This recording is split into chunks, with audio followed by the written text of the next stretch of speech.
Hello and welcome to VOA's Red Carpet. I am Sunday Shumari. This week on the Red Carpet, we chat with guitarist John Collins, who left England, his home country, to move permanently in Ghana. The South Proteas, South Africa's men's national cricket team, are relaxing their quota system, much to the delight of their supporters. Those stories, plus it is fair to say that popular Mexican actor Eugenio Derbez has made it in Hollywood.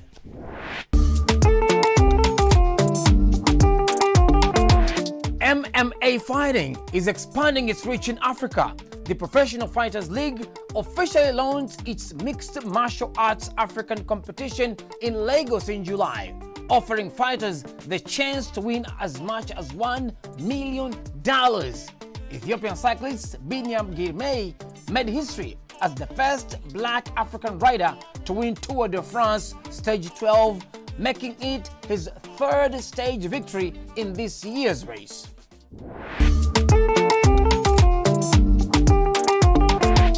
John Collins visited Ghana as a child with his father, but life brought him back years later, and the musician never left. VOA's Isaac Kaledzi met him in Accra, and Anthony Labruto narrates the story. John Collins was already a musician in his British homeland when he moved and settled permanently in Ghana. But it wasn't his first trip to the African nation.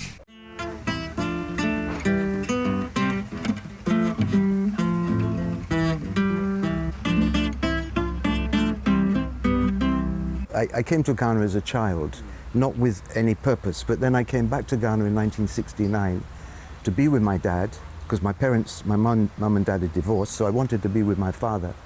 Today, he is a well-known figure in Ghana and West Africa, mainly for his work on popular and neo-traditional music, including highlife and Afrobeat.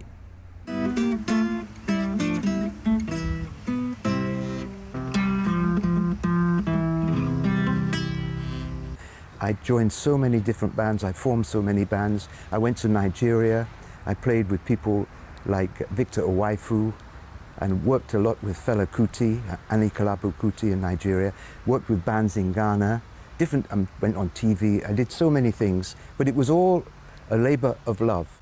John Collins has also worked as a music journalist, writer, and historian. His academic publications on African popular and neo-traditional music are used in universities all over the world.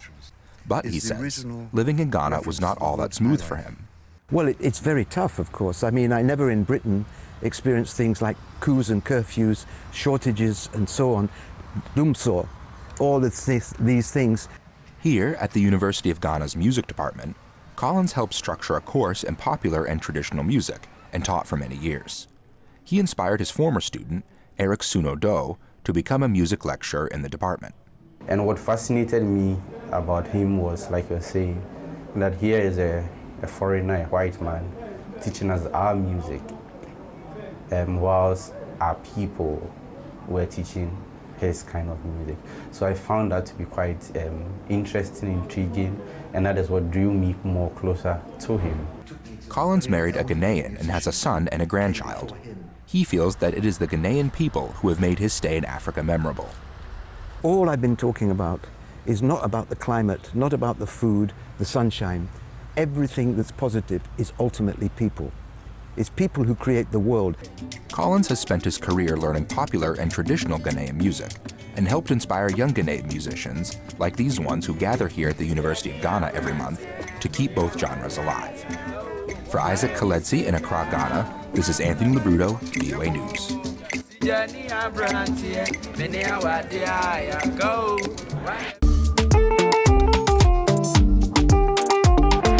Popular Mexican actor Eugenio Derbez has made it in Hollywood. His bilingual comedy, Acapulco, on Apple TV is critically acclaimed and has put his work in front of new audiences. The show's star and producer spoke with Veronica Villafañe about his mission to create an authentic, family-friendly series that positively represents his home country. It all started with a job at Las Colinas. Bilingual comedy Acapulco, now in its third season, has become a global hit for Apple TV and its star. Dad, Mexican actor Eugenio Derbez, who is also the show's co-executive producer. It was 1985. Set against the backdrop of 1980's Acapulco, Mexico, it weaves between the past and present as Derbez, who plays multimillionaire Máximo Gallardo, I can be tough when I... narrates embellished memories of his rags to riches life. Along the way, he reflects on his younger self, played by Enrique Arrison, through stories full of humor, love, and life's lessons. In Acapulco, it's like something fresh. You can watch Acapulco with your kids, with your abuelitas, with anyone, and you're going to enjoy it. What's up, Memo? The series is about the importance of family, friendship, doing the right thing, and staying true to oneself. Its feel-good, nostalgic storyline resonates across cultures, says Acapulco co-creator and executive producer Austin Winsberg. Young Maximo is someone who wants a better life for himself and his family. The stories that we're telling are workplace stories, romance stories, underdog stories. These are things that I think anybody can relate to globally. Derbez says he was troubled by negative portrayals of Mexico in film and television and wanted to do something to change that narrative. In Acapulco, you can see that Mexico is more than just violence and narcos. Producers say having a predominantly Hispanic team of creatives, writers, cast, and on-location crew was crucial in building an authentic story that challenges negative stereotypes and provides more accurate representation. To keep evolving. However, Derbez acknowledges there's a lot more work to be done. In the meantime, he revels in knowing that Acapulco continues to win hearts around the world through the power of great storytelling. Buckle your seatbelt. Veronica Villafañe for VOA News, Los Angeles.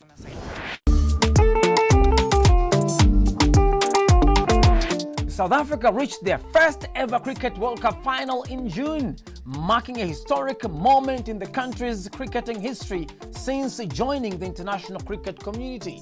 The Proteas, South Africa's men's national cricket team, decided to temporarily relax their quota system for the tournament held across the United States and West Indies, much to the delight of their supporters.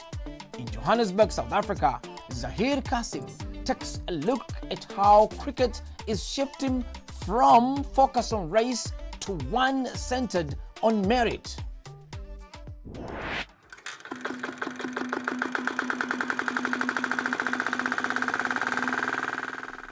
On this cricket field, the pitch requires a swift roll. For Sean Noble, a seasoned groundsman at Johannesburg's Rivoli Cricket Club, this moment is significant. Noble, a cricket enthusiast for almost 2 decades, had hoped that the Proteas, South Africa's men's national cricket team, would win their first international trophy at the 2024-2020 World Cup tournament hosted in the West Indies and the United States. This final means to me that it's very important to our country and that this is the first time that we're not going to choke in the final. South Africa had a promising start but faltered against India in the final stages, causing the cricket team to miss out on the trophy. This tournament also marked a relaxation from the quota system that had been enforced over the past decade, which required at least half the squad to compromise players of colour to ensure inclusive representation post-apartheid. Ashwin Desai, the author of a book on cricket looking at post-apartheid South Africa, explains how the excellence of players of colour has led to the call to drop the quota system. Constantly the quota or targets were being questioned and re-engineered. But I think there's a solid body of evidence that quotas could be anti-black. Why are they anti-black? Because originally when they came into being, it was to deal with white gatekeeping. But most of the cricket unions are run by black people. The selection committee is overwhelmingly black. And so the idea that there could be racial gatekeeping starts to lose its resonance. Noble shares Desai's sentiments. You select a person on merit, not on name, color, or creed. But Noble is not the only person who feels this way. Emotions were mixed among fans at the Johannesburg fan park. There were a lot of people, there was a lot of controversy around it at the beginning because there were more white players in the team or more players, like not a lot of players of color, sorry. But I feel like we should just get our best people, especially for a World Cup. We should have our best people in the lineup. Despite the national team fielding only 3 players of color, one short of the mandated quota, some fans rallied behind the Proteas, advocating for a merit-based system. So we would like to see better representation. However, at the same time, we want to see the South African national team best represented in terms of abilities and in terms of who can get the job done. I think it's not fair at all, because you are forced to bring people who are not competent. You are forced to take some people who are more competitive than others and drop them just because of this issue of race and all those things. Many cricket experts and fans expect a return to the traditional quota system, which has been in place since 1999. However, the 2024-2020 World Cup highlighted a desire among fans for on-field results, no matter who achieves them. Siri Kassim, VOA Africa, Johannesburg, South Africa.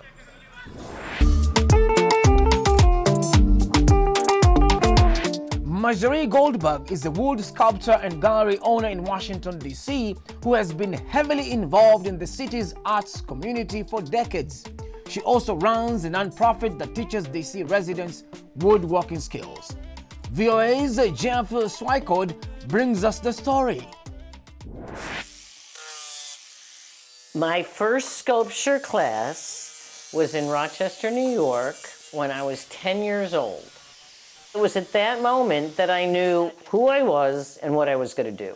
Art is it's kind of an expression of your soul, of your experiences.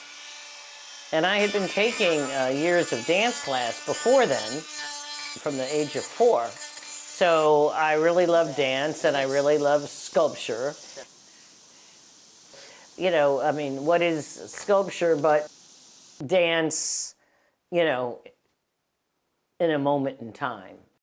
When I came to Washington and GW, and it was really the revolution years, 68 to 72.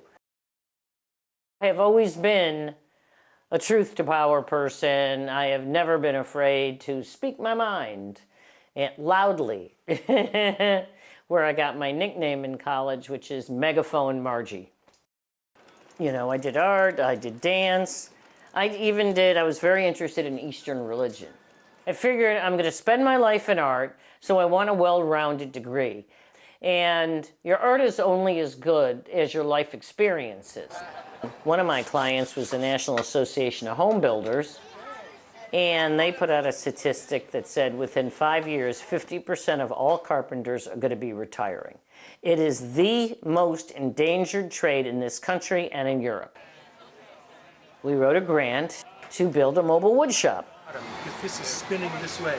And to train a new generation of carpenters. Whoa, that's so good. What we often do is teach young kids how to turn things on a lathe, which they just adore doing.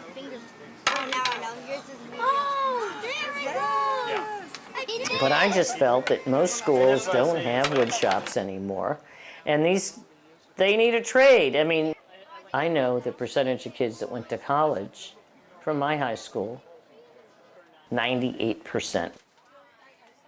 There isn't one school in the city that would even come close to that. Tonight there's classes here in our stationary wood shop. It was just something that I really had wanted to do and felt there was a need for the city. We really built something. Now we're helping a lot of students. Thanks for watching VOA's Red Carpet. I'm your host, Sunday Shomari. For more new entertainment news, check us out on voaafrica.com, on Facebook, Instagram, and YouTube. Don't forget to like, share, and subscribe. Until next time, goodbye, everyone.